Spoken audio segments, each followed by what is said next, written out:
Me and my sister are completely different. So my mom, when I would deal with stuff, I always remember her say, if they talking, you doing something right.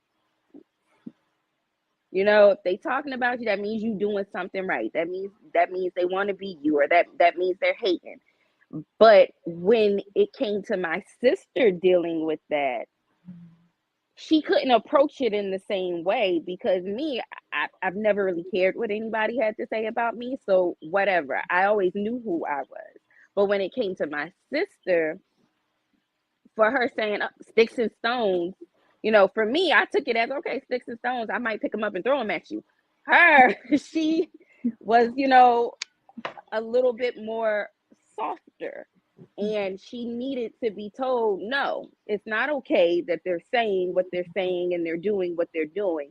But you need to know that who you are.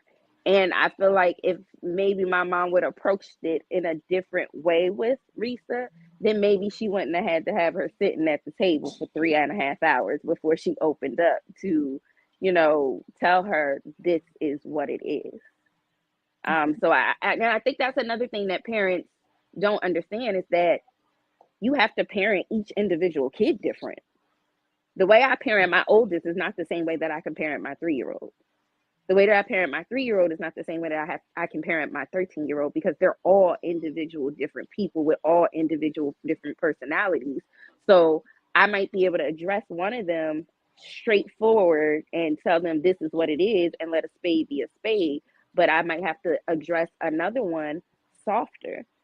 So just to bring it back around full circle with this whole, the way that kids, the atmosphere that kids are growing up in, it's different from me 20 years ago. It's different from my mom 20 years ago.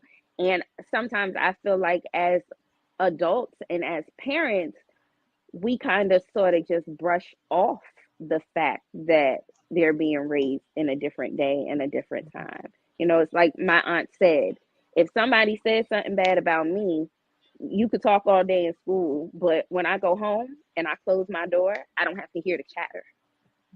But they still do. And um, I'm just going to say it, as people of color, we kind of sort of shy against like mental health. Is, oh, you're going to be okay. Oh, pray about it. Oh, get over it. And yeah, you should pray about it. And yeah, you should ask God for guidance.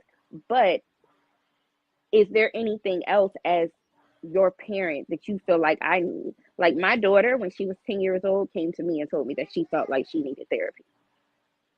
And that was one of my proudest moments of her.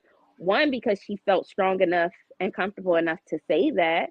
But two, because she recognized that the way I'm feeling probably is not the way I should be feeling. So yeah, we're in the church. Yeah, we're praying. Yeah, we're listening to the word. But she felt like she needed additional help. And I feel like a lot of times we shy away from that. And there are warning signs. There are things that, our kids do that as parents we pick up on, but sometimes we just say, oh, well, we're going to pray about it and God will handle it. Well, God puts these therapists on this earth for a reason. Mm-hmm.